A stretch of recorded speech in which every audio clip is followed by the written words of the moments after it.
지난주는 초등, 중등 수학에 대해서 우리 최병호 열혈청년 전도왕 행복한 전도의 삶 TV 우리 학교 교감 선생님께서 아주 쉽고 재밌게 초등 수학, 중등 수학 어떻게 해야 되나. 그렇지만 정말 많은 학생들이 이 수능 수학, 고등 수학에서 좌절해서 대학을 포기하고 또 꿈을 포기하는 친구들이 아주 많습니다. 여러분 정말 그렇게 하실 필요 없어요. 그래서 오늘 귀한 시간, 특별히 두 번째 시간으로 오늘 준비했습니다. 여러분 정말 좋은 강의니까 잘 새겨 들으세요. 얘들아 잘 새겨 들어. 너희들 위해서 하나님이 준비하신 거야. 정광훈 목사님이 허락해 주시고 또 우리 이영건 목사님, 김대한 목사님, 또 우리 이영환 전도사님, 저 그리고 또 우리 띵장 장영준 전사님, 독수리 오영재. 자, 정말 저는 보기만 해도 그냥 기분이 좋아지는 하나님을 경외하는 귀한 분들이에요. 그래서 여러분들이 이렇게 좋은 걸 그분들이 너희들을 위해서 준비해 줬으니까 잊어먹지 마 얘들아. 이 좋은 강의를 니네는 한 귀로 듣고 한 귀로 흘리는데 강남 애들이 이 강의 듣고 그대로 흉내내면 걔네들이 더 잘해. 세상 애들이 더 지혜롭단 말이야. 얘들아, 난 너희들이 정말 준비되길 바래. 정말 성령 충만한, 성령 세례 받은 이승만 대통령과 같은 믿음의 정치인, 믿음의 장관들 정말 필요하지 않습니까? 정말 국회의원들 하는 거 보면 정말 입에서 욕이 나와요. 화가 난단 말이에요. 너희들 정말 국민들 생각하냐? 니네 정말 국민의 세금으로 어떻게 니네들이 국민이 양도한 권력을 니네 사리소욕을 위해서 채우냐? 화가 난단 말이야. 그런데 화만 내서 될 게 아니라 준비하자. 제가 오늘 새벽에 설교하면서 저희 학교가 이번 주 한 주간 방학이거든요. 정말 근데 이제 아침에 새벽마다 이제 이렇게 예배를 드려요. 사실 방학에 큰 의미가 없지만 단기 선교의 개념으로 갔기 때문에 오늘 학부모님들한테 제가 얘기해 드렸어요. 그리고 대한민국에 정말 성령 충만한 신앙과 실력과 인격을 겸비한 이제 믿음의 정치인 키우겠다. 정말 제대로 준비시켜서 윌버포스와 같은 믿음의 국회의원 만들겠다. 그래서 우리 학교 학생 중에서는 5명이 손들었어요. 제가 그래서 걔네들은 어떻게 하면 국회의원이 될 수 있는지 저는 방법을 잘 알고 있습니다. 잘 가르쳐 주려고. 여러분들 중에서도 관심 있는 애들은 가르쳐 드릴게요. 대신 시키면 시킨 대로 할 각오가 돼 있는 애들. 저는 개인적으로 이제는 진짜 각오가 됐어요. 결단하고 키우자. 우리가 정치를 너무 더럽다고 피할 거 아니라 그럼 제대로 된 다니엘과 같은 이승만 대통령과 같은 믿음에 이제 키워서 집어보내서 바꾸자.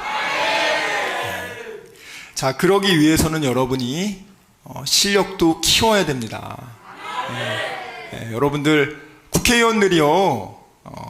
여러분들 지금 우리 윤석열 정부 내각들 보세요. 거의 대부분이 서울대 출신이죠. 굉장히 그 분야에서 실력 있는 사람들이 이번에 많이 등용됐지만 여러분들이 요즘 굉장히 핫한 인물인 한동훈 법무부 장관, 강남의 경원중학교 나왔고 현대고등학교 나왔고 그리고 아주 세상적으로 열심히 공부해서 서울법대 270명 중에서 4년 내에 패스한 아주 탁월한 그런 분이죠.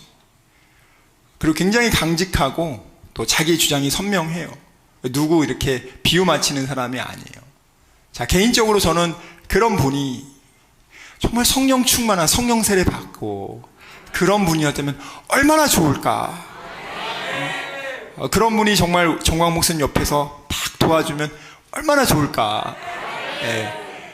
얼마나 좋을까만 생각하지 말고 얘들아 니들이 준비해서 그렇게 되면 돼. 충분히 가능해 얘들아. 그렇게 어렵지 않아 얘들아. 그렇게 어렵지 않아 얘들아. 할 수 있어. 하는 법을 가르쳐 줄 테니까 잘 들으세요. 사실은 오늘 강의 같은 거는 사실 우리 DLS 내부자용 강의예요. 근데 제가 그래서 여러분들 조금씩 알려드릴게요. 사실 이게 공개적으로 이렇게 다 오픈하기는 좀 어려운 내용들이 많기 때문에 사실은 제가 좀 수위를 조절합니다. 수위를 조절하지만 그래도 이제 알려야 된다.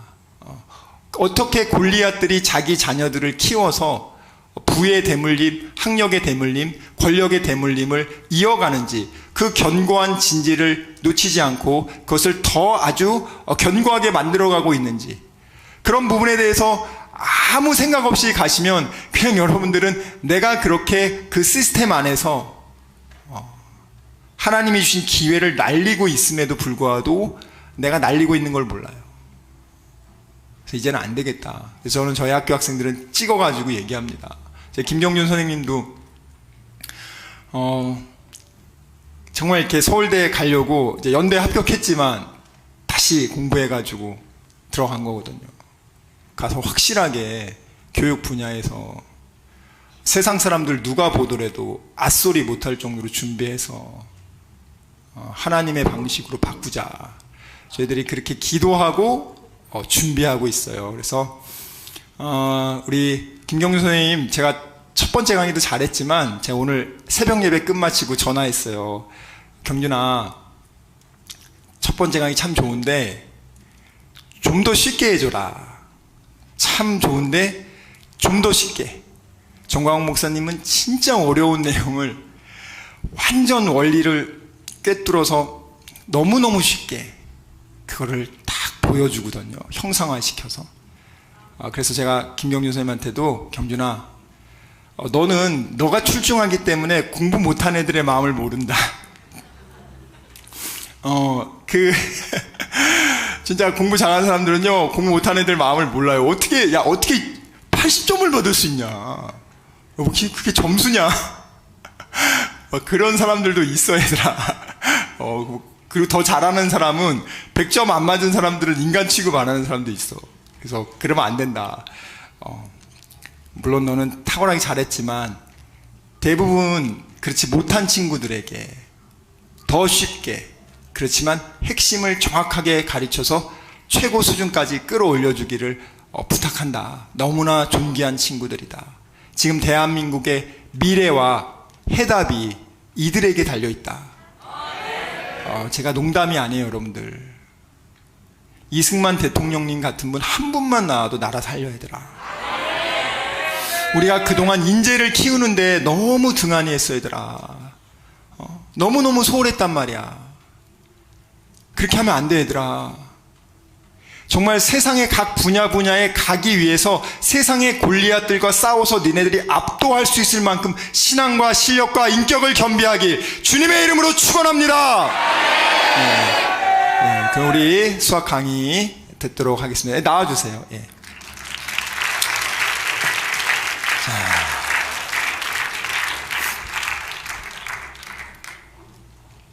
자, 우리 중학생, 고등학생, 초등학생들 집중해야 돼, 얘들아. 눈에 불 켜고 방언하면서 들어. 속으로 방언하면서 저 내용을 완전히 이 시간 2번 들을 생각하지 마. 선생님은 2번 들을 생각 안 해. 딱 한 번에 듣고 딱 머릿속에 집어넣고 구조화 시켜가지고 언제든지 내가 필요할 때 기억을 떠올릴 수 있도록 그렇게 딱 저장해. 2번 들을 시간이 없어. 한 번에 확실하게 집중하세요. 내가 더 이상 집중할 수 없을 정도로 집중하면 그 다음 단계로 집중할 수 있어. 진짜 나중에 그러면은 여기 아무도 없고 이 선생님하고 나만 있는 걸로 착각하게 돼. 아무도 없어. 거의 무라일체, 몰입한단 말이야. 무아지경. 그래서 방언하면서 하나님한테 기도하면서 들으란 말이야. 그냥 들으면 안 돼, 얘들아. 너무나 귀한 시간이야. 꼭 부탁한다, 얘들아. 우리 사랑제일교회 우리 초등부, 중등부, 고등부 학생들이 요즘에 막 너무 열심히 해서 정말 그냥 너무 막 그냥 다 한 명씩 안아주고 싶어요. 마음속으로 100번씩 안아줬으니까 우리 이영건 목사님이 너희들 위해서 너무너무 사랑으로 다 기도로 정말 그냥 되는 게 없어, 얘들아. 그래서 여러분들 기도 많이 하시고, 얘들아 5월 15일 알지? 스승의 날 알지? 편지 써서 드려. 알았어? 다른 어떤 것보다 최고의 선물이 편지야. 감사하는 마음으로 편지 써라. 그거는 꼭 숙제 내줄게. 내가 꼭 해야 되는 숙제야. 알았지 얘들아? 그래요. 네, 안녕하십니까. 다니엘 리더스 스쿨과 온오프 스쿨에서 수학을 가르치는 김경준입니다. 네, 감사합니다. 오늘 여러분들과 함께 나눌 내용을 세 가지를 준비를 했습니다. 첫 번째는 수학 문제는 학습의 대상이다라는 주제로 수학 문제를 어떻게 풀 것인가를 이제 얘기를 해보려고 합니다. 두 번째는 수학 문제를 체계적으로 공부하기 위해서 XO 학습 프로그램이라는 공부를 체계적으로 하는 프로그램 하나를 여러분들께 소개를 할까 합니다. 그리고 마지막으로 우리 온오프 스쿨에 대해서 소개를 왜 온오프 스쿨이어야 하는가라는 제목으로 이야기를 나눌까 합니다. 강의를 시작하기 앞서서 여러분들께 질문 하나를 드리고 싶습니다. 이 자리에서 자기는 수학을 손을 놨다, 수학을 포기했다, 소위 말하는 수포자가 바로 나다라는 친구들 혹시 있으면 우리 학생들 중에서 손을 한번 들어주시기 바랍니다. 오, 진짜로? 있구나. 뭐야, 예리 아니야, 예리? 네, 두 명밖에 없어요. 자기는 국어를 포기했다. 국어는 없구나. 영어를 포기했다. 영어 어렵죠. 영어가 많구나. 네. 혹시 학창 시절에 우리 부모님들 중에서 학창 시절에 본인이 수학을 잘하신 분 계십니까? 자기는 학창 시절에 수학을 별로 안 좋아했다. 우리 부모님들 중에서 네. 대부분이시죠. 네, 감사합니다. 손 내려주세요. 교수님들 중에서도 수학교육과 콜로퀴움 이런 걸 하면 질문하실 때 항상 교수님들, 다른 경제학과 다른 대학교 교수님들이 말씀하시기를 자기는 학창시절에 수학은 못했지만 하면서 질문을 하십니다. 본인이 수학을 잘했다라고 얘기를 하시는 분들이 별로 보질 못했어요. 많은 학생들이 수학을 어려워합니다. 근데 이제 수학을 포기할 이유가 있습니까? 포기할 이유가 없습니다. 선생님께서 앞에 말씀하셨지만 잘 나가는 사람들의 자녀들 우리가 기사로 많이 접하지 않습니까? 저도 이제 신문 기사를 보면서 참 답답합니다. 소위 말해 힘을 가진, 권력을 가진 사람들의 자녀들은 한 명도 빠짐없이 다 좋은 대학을 가고 좋은 직장을 가고 다들 공부를 잘하는 것 같아요. 근데 이제 까놓고 보면 그 안에 그 자녀들을 좋은 대학을 보내기 위해서 그 부모들이 어떤 짓을 한지를 우리가 기사를 통해 보지 않습니까? 화가 나지 않습니까? 그들은 돈을 쳐발라서 공부를 잘해서 좋은 대학을 돈도 쳐바르고 또 그 비열한 더러운 방법, 온갖 술수를 써서 대학을 보내지 않습니까? 그렇게 치열하게, 치밀하게 그 부모들이, 힘이 있는 부모들이, 그 길을 아는 부모들이 이렇게 하면, 이렇게 돈을 쓰면, 이렇게 논문은 저자로 살짝 포함시키면, 그러면 이제 되는 걸 아는 사람들이 본인의 힘과 권력을 이용해서 어두운 방법으로, 더러운 방법으로 자녀들을 대학에 보내고 좋은 직장에 취직시키는 것을 우리가 이제 다들 알고 계실 겁니다. 그런 걸 보면서 우리는 하나님 방법으로 또 신본주의 방법으로 주를 위해 준비하는 주의 자녀들이 수학 때문에 수학을 포기해서 가야 되는 그 대학을 못 가는 그런 불상사가 일어나면 되겠습니까? 안 되겠습니까? 당연히 안 되죠. 수학을 포기할 이유가 전혀 없습니다. 왜냐하면 수학 공부해서 수학을 잘하는 게 그렇게 어렵지 않기 때문입니다. 많은 학생들이 수학을 공부하다가 하다 말까 수학을 포기하는 이유 중 하나가 수학을 조금 이제 하다가 그 다음에 힘들면 중간에 손을 뗐다가 다시 이제 수학을 안 하면 안 될 것 같으니까 또 다시 수학을 했다가 중간에 또 포기했다가 그런 경험을 많이 가지고 계실 줄 압니다. 그것 때문에 수학 실력이 한 단계 디벨롭을 해야 되는데, 한 단계 그 벽을 뚫고 넘어가야 되는데 자꾸 이걸 포기하게 만들고, 또 선생님을 통해서 저희가 많이 배우지 않았습니까? 이 미디어를 통해서. 이 설교를 들으면서 김동욱 목사님은 맨날 미디어만 말씀하셔. 뭐 얼마나 그게 대단히 안 좋길래 맨날 미디어만 자꾸 말씀하실까? 라고 생각하시는 분들이 있을지도 모르겠습니다. 그러나 미디어를 통해서 사단과 접신을 하고, 미디어를 통해서 여러분들이 그 시간에 주를 위해서 공부해야 되는 시간을 빼앗아 버립니다. 넷플릭스에 빠지게 하고 영화와 또 다른 온갖 미디어를 통해서 여러분들을 홀리죠. 그래서 중간중간 공부하다 스트레스 받으면 넷플릭스를 보다가 거기에 빠져서 공부를 안 하게 되고, 그런 경험 아마 한 번쯤은 있으실 거라고 생각을 합니다. 이번 기회에 여기 앉은 분들이 수학을 다시 한번 공부해야겠다라고 결단하시는 시간이 되기를 바랍니다.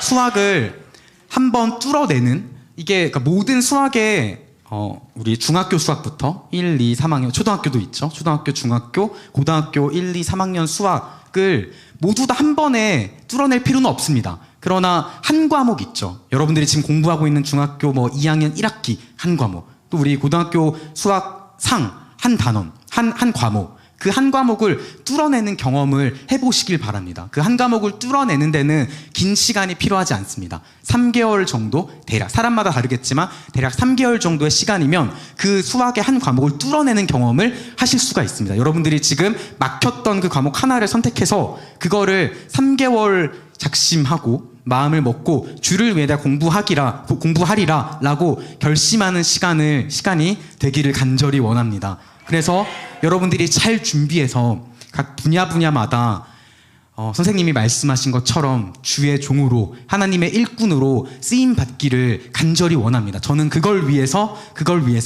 선생님과 함께 한마음 한뜻으로 학생들을 가르치고 있습니다.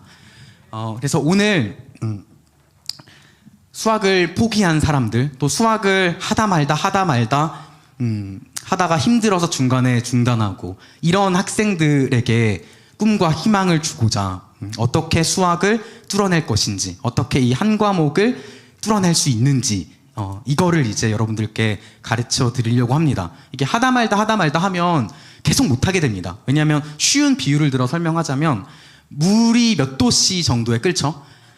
100도씨에 끓는 거를 다 알고 있죠. 그래서 여러분들이 수학 공부를 한창 하다가 중간에 중단하면 그 온도가 다시 어떻게 될까요? 내려가죠. 100도씨를 넘으면 그 물이 액체가 기체로 변하는데, 계속 끓기 전에 중단하니까 이게 실력이 도무지 늘질 않는 겁니다. 그러니까 이제 힘들어지고, 그러니까 나는 수학 안 되나 보다라고 생각을 하시는 겁니다. 이 자리에 앉은 또 우리 방송을 듣고 있는 모든 분들 중에 수학을 이해 못할 분은 없습니다. 최소한 중학교, 고등학교, 초등학교 수학을 이해하지 못할 그런 분들은 아무도 없습니다. 그러니까 이 시간 여러분들 마음을 잡으시길 바랍니다. 이 수학을 공부해야 되는 분들, 수학을 꼭 반드시 내가 앞으로 주님께 쓰임받기 위해서 수학 공부가 필요한 분들은 이 시간 마음을 결단하는 시간이 되기를 간절히 바랍니다. 네, 그래서 오늘 먼저 그 문제 학습에 대해서 얘기를 해볼 건데, 그 전에 제가 2주 전에 이제 이 자리에서 강의했던 내용을 복습하고 그 다음에 지나가겠습니다. 이게 우리 정광훈 목사님의 전매 특허 중 하나죠. 했던 것 또 하고 그 안에 들어갈 때까지 말씀하시는, 이걸 저도 배워야 되는데 이게 참 쉽지가 않습니다. 오늘 한번 도전을 해보겠습니다. 네, 넘겨주세요.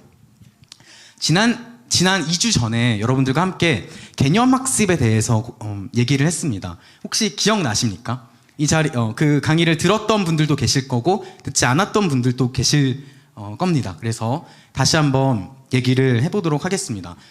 수학 개념을 도구로 바라봐야 된다. 이게 이제 지난 강의의 핵심이었습니다. 수학 개념을 도구로 바라봐야 된다.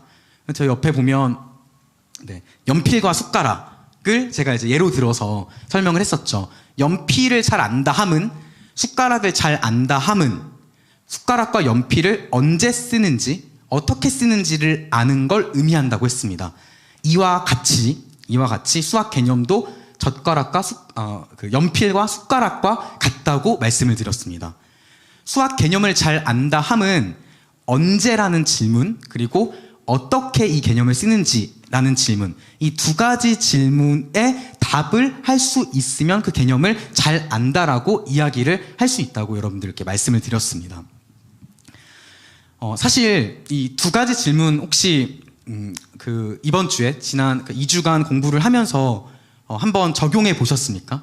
수학 강의를 들을 때, 교재를 볼 때, 공부할 때 이 강의와 또 교재별로 언제와 어떻게라는 질문 둘 중에 하나가 잘 설명 안 된 부분들이 종종 있습니다. 보통은 언제라는 질문에 대해서 답을 잘 안 하고 교재에서 넘어갑니다. 그래서 여러분들은 그럼 어떻게 해야 되죠?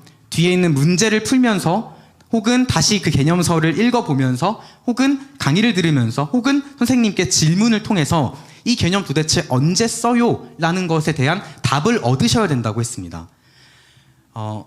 사실 이 개념은 도구다라는 이 한 문장이 굉장히 중요합니다. 그리고 이 학습의 본질과 연결이 됩니다. 제가 이제 학습이라면 공부 혹은 배움이라는 비슷한 용어들이 있습니다. 저는 그 중에서 학습이라는 단어를 굉장히 좋아하는데요. 이 학습의 오늘 이제 좀 뒤에 한 번 더 나오기 때문에 조금 자세히 설명을 잠깐 해보도록 하겠습니다. 이런 생각 혹시 해보신 적 없으십니까? 우리 왜 학습해야 되지? 그러니까 왜 배워야 되죠? 그러니까 공부하다가 보면 혹시 이런 상상 해보신 적, 저는 이제 종종 하는데, 공부하다가 힘들 때 혹은 내 머리가 돌머리 같을 때 하나님께서 애초에 우리 인간을 창조하실 때, 나를 만드실 때 응애할 때부터 수학을 잘하게 만드실 수 있었을 텐데 우리 뇌 속에 애초에 처음부터 수학을 잘하고 국어를 잘하고 영어를 잘하는 그런 뇌로 왜 응애할 때부터 태어나게 그렇게 만들지 않으셨지? 그러니까 내가 지금 공부할 때 힘든 거는 하나님이 이렇게 만드셨잖아요 라면서 그런 생각 해보신 적 없으십니까? 그런 불평을 저는 이제 가끔 가다 하는데, 그때 이제 저는 말씀을 붙잡고 다시 기도를 합니다. 하나님께서 너희 중 누구든지 지혜가 부족하거든 후히 주시고 꾸짖지 아니하시는 하나님께 구하라라고 말씀을 하셨잖아요. 그러니까 지혜의 근원 되신 하나님, 지혜를 만드신 하나님, 제게도 성령의 지혜를 주시옵소서. 부족하거든 후히 주시고 꾸짖지 아니하시는 하나님께 구하면 주신다고 약속하시지 않으셨습니까? 라고 하면서 우리 선생님한테 배운 거였죠. 교재 잡고 울면서 기도하는 거. 저는 이제 그렇게 선생님께 배웠기 때문에 그렇게 합니다. 왜 하나님께서 우리 인간을 배우게 하셨을까? 라는 질문에 저는 신비한 창조의 원리가 있다고 생각을 합니다. 하나님께서 이 인간을 처음 만드실 때 창조의 그 원리 속에 우리 인간을 학습하는 인간으로 만드셨고, 하나님이 모든 만물 세계를 창조하시고 그 세계를 살아가면서 인간에게 학습을 하며 성장하게 하나님께서 그렇게 창조를 하셨죠. 이 학습이라는 것의 본질에는, 우리가 학습을 왜 하냐라고 했을 때 학습의 본질은 이것입니다. 학습을 통해 얻은 지식을, 제가 좀 어려운 용어를 쓰는 걸 이해해 주시기 바랍니다. 학습의 본질에는 본질적으로 배운 지식을, 학습을 통해서 얻은 지식을 이후에 있을 새로운 상황에서 그 문제를 해결하는데 쓰기 위함다는 그런 이제 학습의 의미가 있습니다. 다시, 학습은 본질적으로 배운 지식을 새로운 상황을 해결하는데 적용한다라는 그런 전제를 깔고 있는 것입니다. 그러니까 우리가 수학 개념을 잘 학습했다라고 함은 수학 개념을 공부한 다음에 이후에 우리가 뭘 하죠? 문제를 풀죠. 결국 우리가 학교 수학에서 또 수능 수학에서 중요한 것은 문제를 잘 푸는 것입니다. 그래서 그 문제를 잘 풀기 위해서 그 문제를 푸는 상황을 전제해서 공부를 하는 것입니다. 이게 뭐냐면 언제, 어떻게라는 질문에 답을 하는 것입니다. 그래서 왜 언제, 어떻게, 왜 개념을 도구로 바라보는 게 중요한지 이해가 좀 되시나요? 그게 학습입니다. 그래서 오늘은 이 개념을 공부한 다음에 그다음 여러분들이 이제 문제를 풀게 되죠. 문제를 풀게 되는데 그 문제를 풀 때 이 문제를 어떻게 하면 개념 그 밑에 딸린 예제 문제라는 게 있죠. 그리고 유제 문제라는 것도 있고 그 뒤에 보면 연습 문제라는 것도 있을 겁니다. 이 문제들을 여러분들이 푸실 텐데 이거를 어떻게 하면 뽀갤 수 있는가, 어떻게 하면 이 문제를 완전히 뚫어낼 수 있는가에 대해서 이야기를 해보려고 합니다. 네, 넘겨주세요. 네. 한 가지 관점을, 그러니까 여러분들이 수학 문제를 이렇게 바라보셔야 됩니다. 뭐냐면, 수학 문제는 예제 문제, 유제 문제, 연습 문제는 풀어 제끼는 문제가 아닙니다. 풀어 제낀다라는 제가 좀 과격한 표현을 썼는데, 풀어서 동그라미 치고, 맞으면 동그라미 치고, 틀리면 쭉 긋고, 그리고 그 쭉 긋는, 내 시험지에 비가 내리면 기분 나빠하고, 동그라미가 많으면 기분 좋아하는, 이 정도로 공부를 하는 대상이 아닙니다. 풀어 제끼는 대상이 아니라 수학 문제는 학습하는 대상입니다. 설명을 해보겠습니다. 수학 문제를 여러분들 왜 푸나요? 개념 학습을 한 뒤에 예제 문제, 유제 문제, 연습 문제를 왜 푸십니까? 왜 풀죠? 그거 누가 풀어서 맞으면 뭐 돈 주나요? 100만 원씩 주나요? 안 주죠. 그거 맞추면 대학 붙여주나요? 아니죠. 여러분들이 개념서에 있는, 여러분들이 풀고 있는 그 문제집에 있는 문제를 푸는 이유는 그 문제를 풀므로써 앞으로 내가 만나게 될 새로운 문제를 푸는데 그 새로운 문제를 능숙하게 잘 풀기 위함이죠. 그러니까 이 수학 문제를 여러분들이 공부하는 목적을 명확히 알면 어떻게 그 수학 문제를 공부해야 될지에 대한 답이 자연스럽게 나옵니다. 수학 문제를 푸는 이유는 앞으로 새로운 문제를 맞닥뜨렸을 때, 비슷한 새로운 문제를 맞닥뜨렸을 때 그 문제를 능숙하게 해결하기 위함이죠. 그러면 이 수학 문제를 어떻게 봐야 되냐? 이거는 학습의 대상인 것입니다. 동그라미 치고 버릴 문제가 아닌 것이죠. 이해가시죠? 네. 그래서 그렇다면 수학 문제를 어떻게 공부를 해야 되냐? 수학 문제를 통해서 수학 문제를 학습한다는 게 도대체 뭘 학습한다라는 거냐? 라고 할 때 어려운 단어가 저기 써져 있는데요. 뭐라고 써져 있죠? 발상의 근거라는 단어가 있습니다. 이게 어려워 보이지만 별게 아닙니다. 설명을 해보겠습니다. 발상이라는 거는 필발자에 생각상자를 씁니다. 그래서 생각을 떠올리는 걸 발상이라고 하죠. 그래서 발상의 근거라는 거는 내가 어떤 생각을 떠올렸을 때 그 생각을 왜 떠올렸는지, 어떻게 그 생각을 떠올릴 수 있는지, 그 발상의 근거가 무엇인지, 이유가 뭔지를 찾는 것을 발상의 근거를 찾는다라고 합니다. 굉장히 중요한 내용입니다. 어렵지만 제가 쉽게 설명을 해보겠습니다. 수능에서 이걸 물어봅니다. 이 발상의 근거를 잘 공부를 하셔야지 수능 문제를 잘 풀 수가 있는데요. 제가 2주 전에 강의를 할 때 잠깐 이 수학이 뭔지에 대해서 설명을 했습니다. 하나님께서 천지 만물을 창조하시고 하나님의 형상대로 지음받은 인간을 통해서 그 천지 만물, 하나님이 창조하신 그 만물 세계를 하나님 주신 이성을 통해 탐구하게 하셨다라고 말씀을 드렸습니다. 그리고 복잡한 세상 속에서, 변해가는 세상 속에서 변하지 않는 거를 발견하게 하셨고, 이렇게 축적된 지식, 그거를 오거나이징, 조직해서 만들어진 지식, 이게 수학이라고 여러분들께 말씀을 드렸습니다. 그러니까 수학이라는 거는 뭐냐면 수학적으로 생각하는 방식이 있는 겁니다. 그러니까 자, 여러분들이 문제를 풀 때 창의적으로 문제를 푸시면 안 되죠. 수학 문제는 수학적으로 생각하는 방식이 정해져 있습니다. 그거를 조직한 게 수학이기 때문에 그 조직하는 방식대로 여러분들이 수학 문제를 푸셔야지 수학을 잘할 수가 있습니다. 근데 여러분들 문제 푸실 때 어떻게 푸십니까? 딱 보니까 뭔가 그럴 것 같은데, 뭔가 필이 오는데, 뭔가 이러면 될 것 같은데, 잘 모르겠는데 이렇게 해볼까? 저렇게 해볼까? 라고 애매하게, 혹은 여러분들이 그동안 생각했던 대로, 여러분들 멋대로 수학 문제를 푸시지 않으십니까? 그러면 어떻게 됩니까? 수학을 잘하는데 한계가 있습니다. 수학을 잘한다 함은 수학적으로 생각하는 방식을 몸에 체득시키셔야 합니다. 수학 문제를 바라보고 그 문제를 낸 출제자가 원하는 수학적으로 생각하는 방식이 있습니다. 뭐가 있다고요? 수학적으로 생각하는 방식. 이 방식대로 문제를 푸셔야 됩니다. 그래서 발상의 근거가 중요합니다.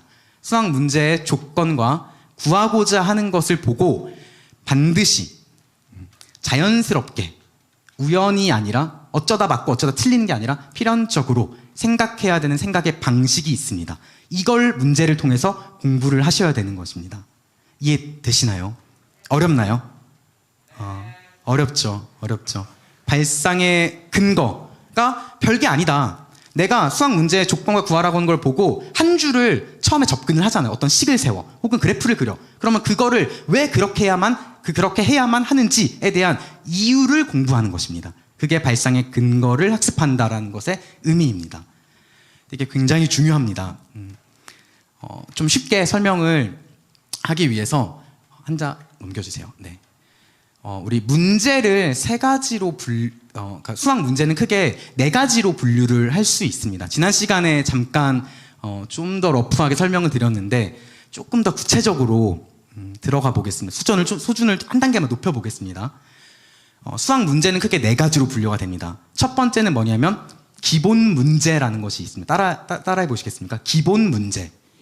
네.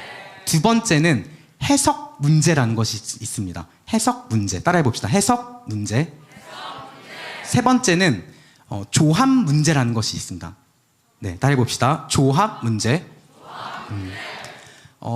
수학에서 여러분들이 만나게 되는 모든 문제는, 개념서에서 만나게 되는 모든 문제는 셋 중에 하나입니다. 셋 중에 하나. 모든 수학 문제가 다 똑같은 수준의 문제가 아닙니다. 수학 문제에도 수준이 있고 그 수준을 나누는 기준이 있습니다. 그게 뭐냐면 저렇게 세 가지로 분류를 한 것인데요. 기본 문제는 간단합니다.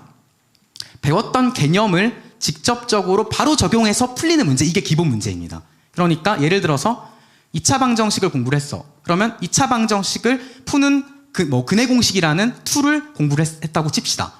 중학교 3학년 1학기 때 나오죠. 그러면 2차 방정식을 주고 이 2차 방정식을 푸시오. 그럼 우리 어떻게 해야 됩니까? 근해 공식에 대입을 해서 풀죠. 이게 바로 기본 문제에 해당하는 것입니다. 기본 문제. 두 번째와 세 번째 때문에 여러분들이 수학을 어려워합니다. 그래서 이거를 잘 정리하고 이거를 잘 정복해야지 여러분들이 3개월 안에 한 과목을 뚫어내실 수가 있습니다. 제가 아마 이런 용어를 처음 들어보셨을 거라고 생각을 합니다. 제가 잘 설명을 해보겠습니다. 해석 문제는 뭐냐면 이게 이제 수학 문제가 어려운 이유 중 하나입니다. 뭐냐면 바로 개념을 직접적으로 적용하기가 힘든 문제입니다. 왜 적용하기 힘드냐? 주어진 조건을 한번 해석해야 됩니다. 제가 수업 때 제가 이런 제스처를 많이 씁니다. 그래서 이렇게 이게 뭐냐면 2줄에서 2줄로 이렇게 넘어가야 된다라는 건데 이걸 이제 해석을 해야지 풀리는데 한 번 해석을 하면 개념을 바로 적용할 수 있는데 이 해석을 하는 게 어렵습니다. 이 한 단계의 해석을 요하는 문제, 이게 바로 해석 문제입니다. 세 번째는 뭐냐면 조합 문제인데 이것도 이제 여러분들이 문제가 어려운 이유 중 하나입니다. 조합 문제는 뭐냐면 두 가지의 개념을 물어보는 문제입니다. 한 문제 속에 두 가지의 개념을 물어봐서 이 문제를 잘 풀려면 두 개를 알아야 돼요. 그러니까 이제 문제가 좀 어려워지는 것이죠. 예를 들어 설명해 보겠습니다. 제가 고등학교 1학년 문제인데요. 모르셔도 전혀 무방합니다. 그냥 감만 잡으시길 바랍니다. 그래서 제가 앞에서 설명했던 것 중에 다른 예를 가지고 온 건데 넘어가겠습니다. 넘어갈게요. 넘어갈게요. 그 앞의 내용을 좀 요약을 해보겠습니다. 기본 문제, 그리고 해석 문제, 그리고 조합 문제, 이렇게 세 개의 문제로 구분이 된다고 했죠. 근데 제가 앞에서 수학 문제는 크게 몇 가지로 분류할 수 있다고 말씀드렸죠? 아니, 네 가지였어요. 네 가지. 하나를 일부러 뺐습니다. 이 하나가 뭐냐면, 이 하나는 뭐냐면, 단계가 한 단계 더 업그레이드 된 겁니다. 한 번 더 어려운 문제인데, 왜 어렵냐? 해석 문제는 한 단계 해석을 요하는 문제라고 했죠. 조합 문제는 두 개의 개념을 물어보는 문제라고 했습니다. 근데 이게 이제 발전하면 한 단계의 해석이 아니라 두 번, 세 번 해석해야 됩니다. 이게 발전하면 두 가지의 개념이 아니라 세 개, 네 개, 다섯 개의 개념을 한 문제에서 푸셔야 되는 겁니다. 이래서 수능 문제, 어려운 문제의 특징 중 하나가 바로 이것입니다. 근데 이 문제를 해결하는, 여러분들이 어려워하는 수학 문제, 어려운 문제 잘 못 푸셨잖아요. 그쵸? 그 이유 중 하나가 여러 단계 해석을 요하고, 세 가지, 네 가지의 개념을 요하기 때문에 그 문제가 어려워졌던 것입니다. 이거를 해결하는 방법은 뭐냐면 바로 한 단계의 해석을 요하는 문제. 그러니까 여러분들 예제 문제들 중에 일부, 그리고 두 개의 개념을 물어보는, 두 가지의 개념만 물어보는 조합 문제, 그리고 한 가지의 개념을 직접 적용해서 푸는 기본 문제, 이 세 개의 블럭을 잘 가지고 계셔야 어려운 문제를 잘 해결할 수 있는 것입니다. 이게 없으니까 없는데 어려운 문제를 풀려고 하니까 그 문제가 어려워 보이는 것입니다. 이해 가시나요? 그러므로 여러분들이 3개월 동안 수학을 완벽하게 이해하고 내 걸로 한 권의 문제집을 완전히 뽀개기 위해서는 그 개념서에 있는 혹은 문제집에 있는 그 문제들을 기본 문제, 해석 문제, 조합 문제, 이 세 가지의 기본 유닛들을 블럭별로 잘 도구를 만드셔야 됩니다. 그래야지 수학이 수월해집니다. 여러분들이 한 권을 잘 공부를 하시잖아요. 또 한 과목을 잘 공부를 하시잖아요. 그러면 그 뒤에는 수학 공부가 한결 수월해집니다.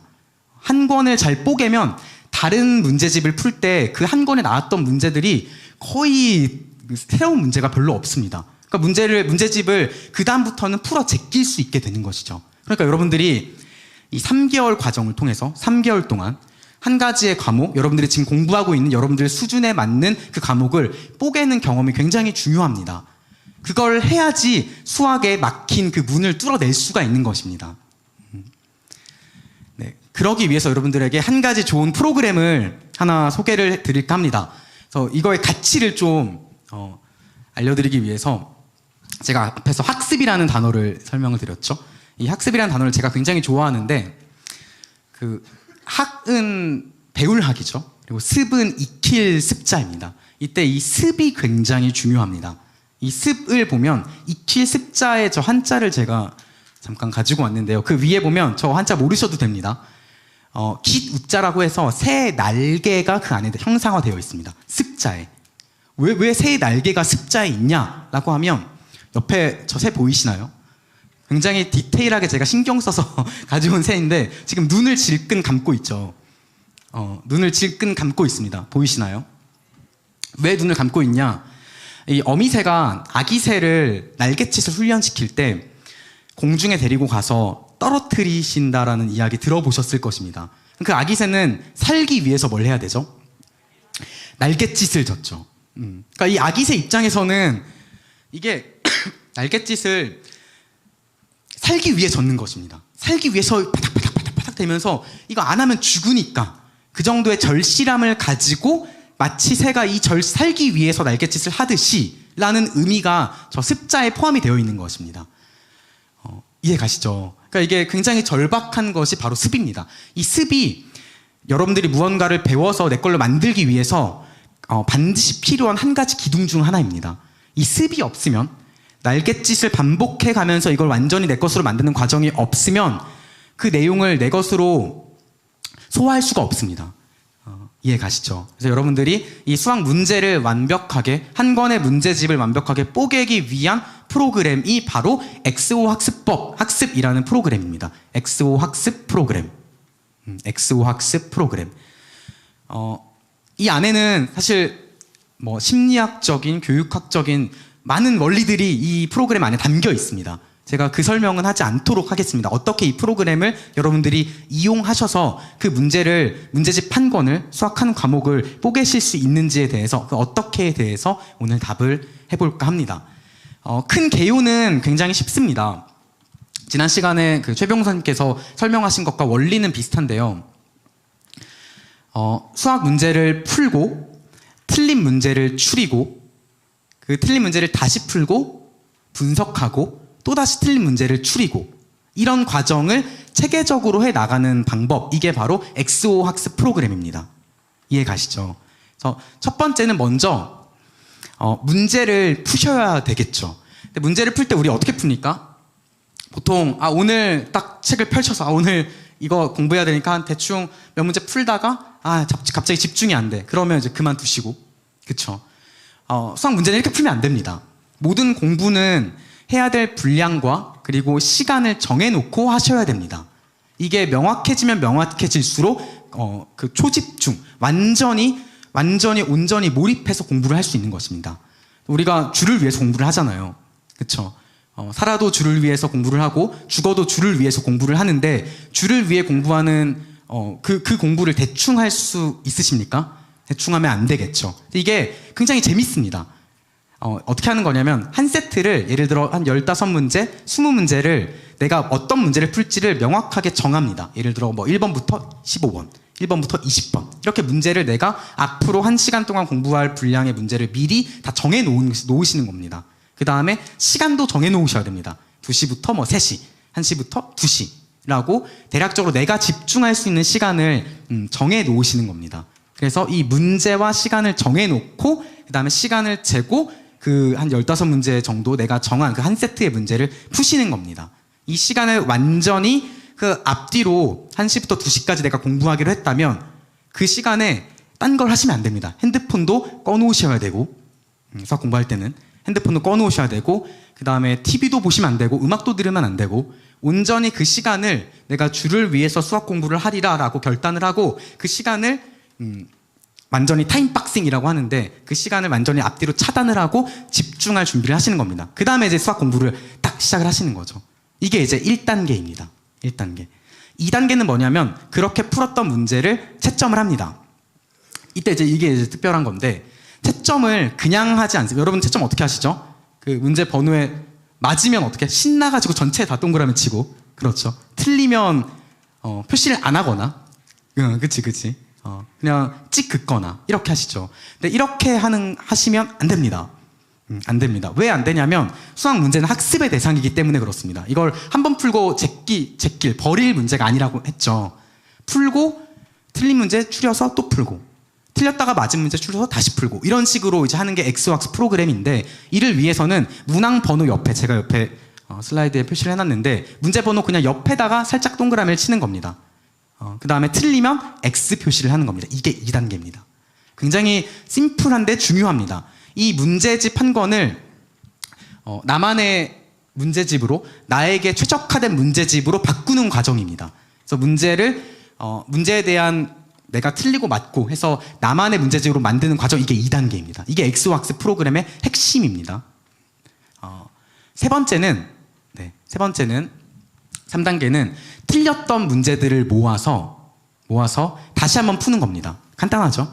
틀렸던 X 표시 하나짜리 문제들을 모아서 다시 한번 푸는 것입니다. 이때 내가 한번 못 풀었던 문제이기 때문에 시간을 대략 한 10분 정도, 10분에서 15분 정도 한 문제당 세팅을 하고 내가 집중할 수 있는 시간에 비례해서 예를 들어 6문제를 풀 수 있다 그러면 1시간 6문제를 세팅해 두고 3단계 문제를 똑같이 푸는 겁니다.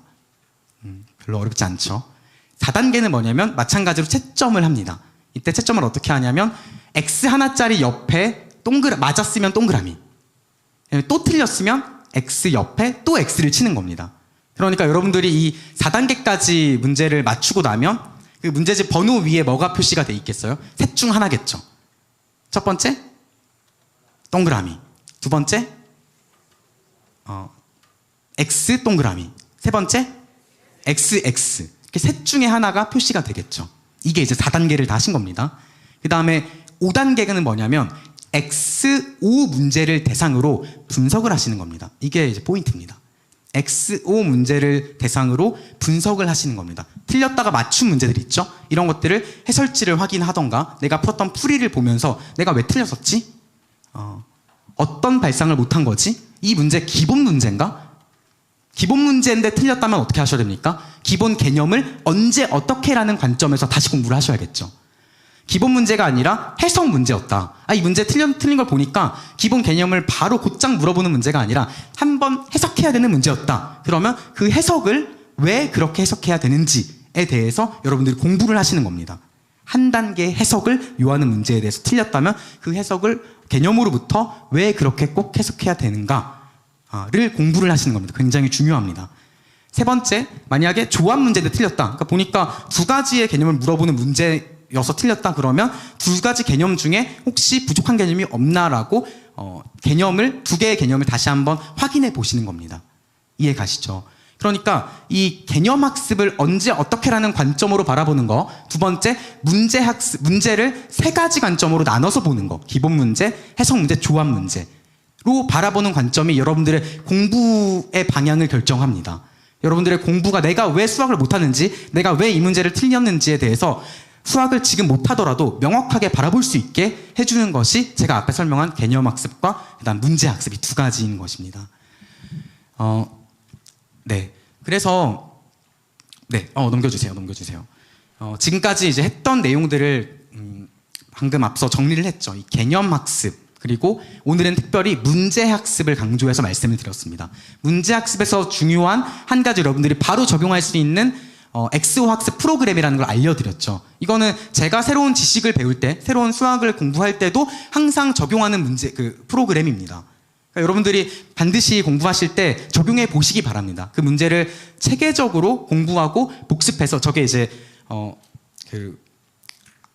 저기서 끝나는 게 아닙니다. 그 이후에 또 엑소학습 프로그램을 적용해서 훨씬 더 깊이 있게 수학 실력을 기르는 방법으로까지 나아갈 수가 있습니다. 그러려면 여러분들이 지금 공부하는 것을 체계적으로 복습할 수 있도록 그 문제를 다 하나하나 XO 다 라벨링을 하셔야지 되는 것입니다. 그래야지 여러분들의 수학 공부가 좀 더 수월해질 수 있습니다. 나중에 한번 그렇게 쫙 하잖아요. 그러면 틀렸던 문제 그러니까 X로 끝난 문제들 혹은 X 하나짜리 X 하나 이상짜리 XO, XXO 뭐 이런 문제들 있죠. 그런 문제를 모아다가 다시 공부를 하시는 겁니다.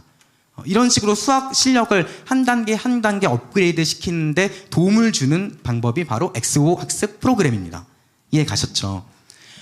마지막으로 그 다니엘 오노프 스쿨에 대해서 이야기를 해볼까 합니다.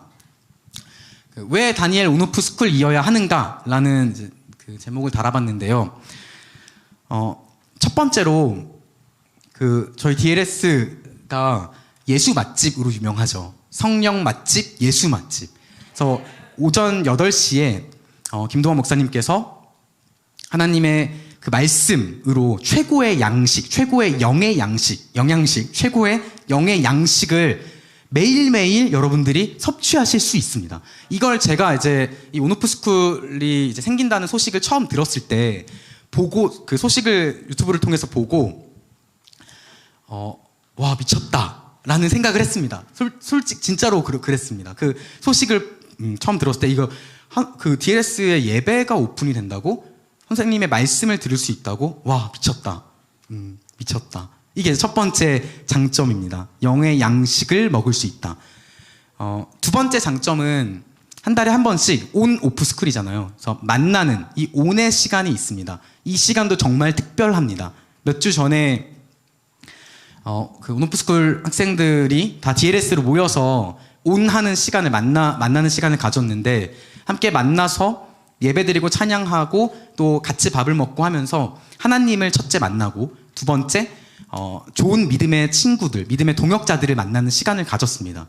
그 예배를 보면서 제가 그 박전도사님께서 저의 영적인 어머니 되시는 박전도사님께서 예배를 인도하시는 그 예배를 저도 이제 그 예배를 보면서 선생님과 함께 박전사님 돌아다니시면서 이 애들을 앞에서 다 안수기도를 해주시는 모습을 보면서 정말 특별하다라는 생각을 했습니다. 첫 번째 든 생각은 저분들은 선생님과 김 선생님과 박 선생님은 왜 저러시지?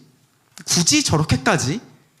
왜 어떻게 저렇게 하실 수 있지? 이게 하나님이 특별한 마음을 주시지 않으면 저렇게 절대 못하겠다라는 생각을 처음 했습니다. 처음 그 모습을 보면서 학생들이 박 선생님이 안수하실 때 성령이 막 떨어지고 방언을 받고 하나님을 만나는 그 하나님이 역사하시는 그 현장을 보면서 와 진짜 특별하다라는 생각을 저도 이제 보면서 했습니다. 그러니까 여러분들이 다니엘 온오프 스쿨에 오면 이 한 달에 한 번의 시간을 통해서 하나님을 뜨겁게 만나고 또 친구들 믿음의 영적인 친구들, 믿음의 동역자들을 만나는 귀한 만남의 시간을 가질 수가 있습니다. 이 두 가지만으로 사실은 저는 끝났다고 생각을 합니다. 네, 세 번째, 각자 자신에게 맞는 수준별 학습을 통해 최적의 수업을 들을 수가 있습니다. 또 최적의 수업을 최고의 선생님들께 들을 수가 있죠.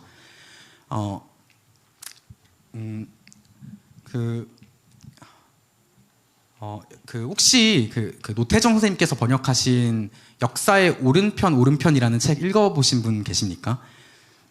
그 책에 네 없으시군요. 네, 그 책을 보면 그 저자 벤 사피로가 그 미국 사람입니다. 그래서 미국이 어떻게 지금의 미국이 있게 됐는가라는 것을 이 하나님과 그리스적 이성, 이 두 가지의 기둥 위에서 해석을 합니다.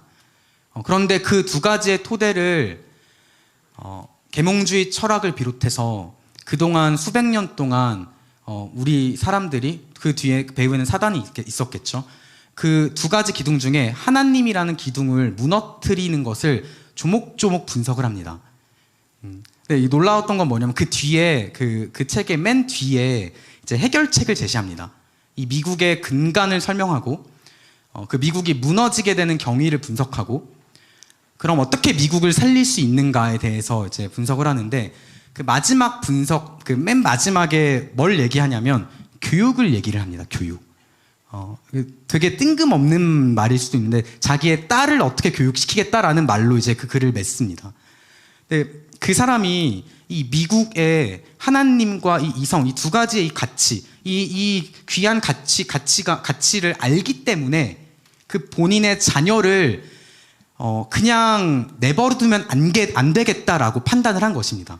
그래서 이 자녀를 올바른 가치관으로 교육을 시켜서 전사로 만들어야겠다 이런 표현을 씁니다.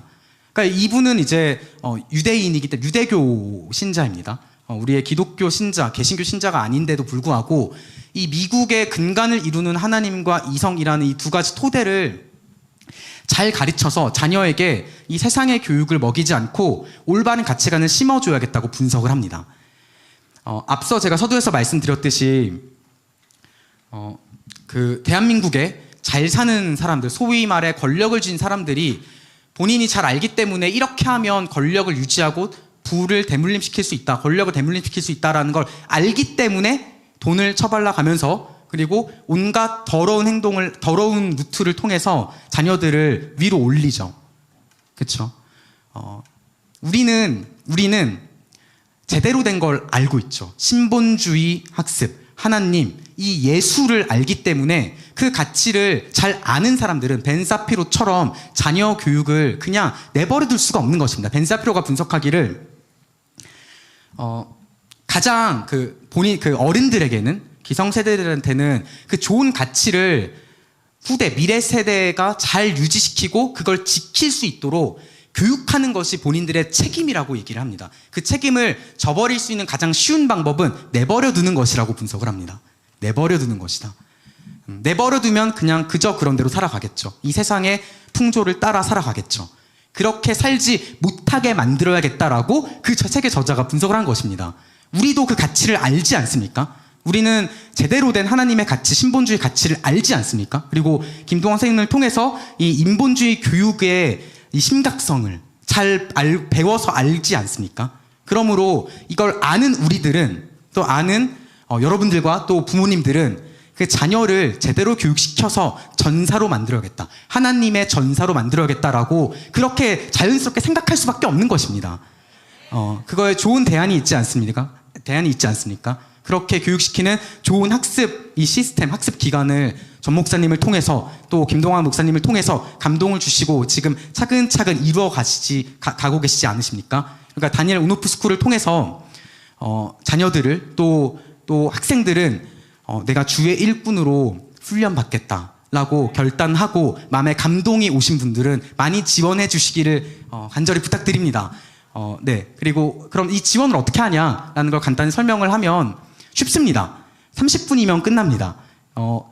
우리 홈페이지가 있는데 dlsedu.co.kr이에요. www 안 쳐도 됩니다. dlsedu.co.kr에 들어가시면 저기 이제 홈페이지 메인 페이지입니다. 거기에 오른쪽 제가 노란색으로 표시해 뒀는데 커뮤니티라는 항목이 있습니다. 그 항목을 클릭해서 공지사항을 들어가면 잘 보이지 않겠지만 온오프스쿨 지원서를 다운받으실 수 있습니다. 그래서 이 지원서가 몇 페이지 되는데 30분 정도면 대략 한 5개에서 6개의 질문이 있는데 30분 정도면 충분히 여러분들 작성하실 수 있습니다. 작성하면 끝이고 그 작성한 파일을 dls2010@한내일.net으로 보내시면 지원이 끝나는 것입니다. 어렵지 않죠? 쉽죠? 네. 마음에 감동이 오신 분들 다니엘 온오프 스쿨 특별한 하나님의 교육 기관입니다. 이 세상의 교육에 이 사단이 진치고 있는 사단의 진을 무너뜨리고 하나님의 일꾼으로 교육시키는 걸 위해서 세운 그런 이제 좋은 학교입니다. 네. 마음에 감동이 오시는 분들 다니엘 오누프스쿨을 통해서 주의 일꾼으로 훈련받고 또 같이 공부하고 또 같이 예배드리면서 그렇게 하나님을 위해서 우리가 훈련받았으면 좋겠습니다. 할렐루야. 네, 이것으로 강의를 마치도록 하겠습니다. 감사합니다. 자, 우리 악수 한번 해요. 예, 참 경준이가 이렇게 2010년에 들어왔지. 그러니까 그때 들어왔을 때 참 기도 열심히 했어요. 예, 여러분들 중에는 지금 그렇게 기도하는 사람이 이 가운데 한 명도 없거든, 얘들아. 너희들이 기도하는 것보다 더 열심히 해야 돼. 지금 많이 늘었는데 정말 주의 종이 감동이 된단 말이야. 쟤 저렇게 기도하면 진짜 가서 그냥 손을 이렇게 딱 그냥 주님이 얹게 한단 말이야. 그냥 기도를 안 하려고 해도 안 할 수가 없게끔 하나님이 한단 말이야. 그러니까 하나님을 움직이는 기도죠. 그냥 되는 게 아니야, 얘들아. 정광 목사님은 하나님 말씀을 더 깊이 이해하고 싶어서 성경을 뜯어 먹으면서까지 그냥 성경 붙잡고 금식하면서 매달리잖아.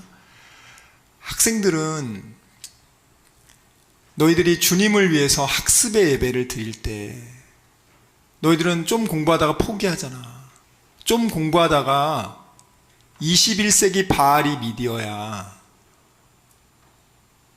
제가 언제 우상 섬겼냐고. 니네 지금 섬기고 있어. 니네 스트레스 뭘로 풀어? 제가 여기서는 지금 우리 학교 강의처럼 강의를 못해요. 그냥 일반적인 강의를 하고 있는데 언제 진짜 제가 한번 날 잡아서 하긴 해야 되는데 보고 있어요. 지금 어떻게 해야 될지 여러 가지 생각하고 있는데 그냥 바뀌는 게 아니야. 얘들아. 정확하게 바뀔 수 있게 딱 말씀을 넣어준단 말이야. 너희들 준비하란 말이야. 워밍업 하고 있으니까. 자, 우리 김경수 선생님 수학 2번째 강의였고요. 이제 워밍업이야, 얘들아. 이제 그래도 많이 도움이 될 거야. 잘 새기고 한 번 들어서 모르니까 한번 다시 보면서 그걸 문제 풀어가면서 같이 이렇게 병행하거든. 이게 시간이 30분이 좀 짧은데 5월 15일 날에는 이제 제가 기도하던 중에 다니엘 리더스쿨에서 주일 오후에 다니엘 학습 콘서트를 앞으로 해줄 거예요. 다니엘 교육연구소 저희가 실시간 스트리밍을 안 했는데 해드리겠습니다. 해서 다니엘 리더스쿨 내부에서 강당에서 실제로 아이들 찬양하고 그리고 선생님들이 1시간이고 1시간 반이고 진짜 깊숙하게 디테일하게 넣어주고 그 다음에 정말 해야 될 게 학습 컨설팅을 해줘야 돼. 내가 이렇게 공부 방법을 배웠는데 그러면 내 점수가 몇 점인데 내가 그러면 원하는 대학을 가기 위해서 나는 어떻게 시간 배분해서 실질적으로 어떻게 공부해야 됩니까? 이게 굉장히 중요한 거야, 얘들아. 이걸 실질적으로 세상의 골리앗들은 다 해. 실제로 선생님도 모 그룹에서 백지수표 받은 적 있어. 이름 되면 다 아는 그룹이야. 그 그룹이 소유한 호텔에 가가지고 원하는 금액 쓰라고. 너희들이 세상의 골리앗들이 어떻게 준비하는지를 몰라. 알면은 그렇게 가만히 안 있을 거야. 거룩한 분노로 너희들이 정말 일어난단 말이야. 난 그걸 조금씩 애들한테 가르쳐 주는 거야. 그리고 준비시킨단 말이야. 너희들도 그래서 선생님 저 유심히 보고 있습니다. 유심히. 다니엘 리더스쿨 들어오기 서울대 들어오기보다 어려워. 그럼 봐줘, 얘들아. 온오프 스쿨은 누구나 들어올 수 있잖아. 불신자도 들어올 수 있어. 이젠 그 중에서 열심히 하는 애들 뽑아서 다니엘 리더스쿨에 집어넣을 거란 말이야. 너희들이 지금 그냥 아무리 돈 있고 아무리 들어오려고 해도 못 들어온다니까. 다니엘 리더스쿨은 쉽지가 않아. 나도 걔네들 내일 이제 재수생들 2명이 이제 들어오거든요. 저녁 9시에. 나도 걔네들 보면 신기해.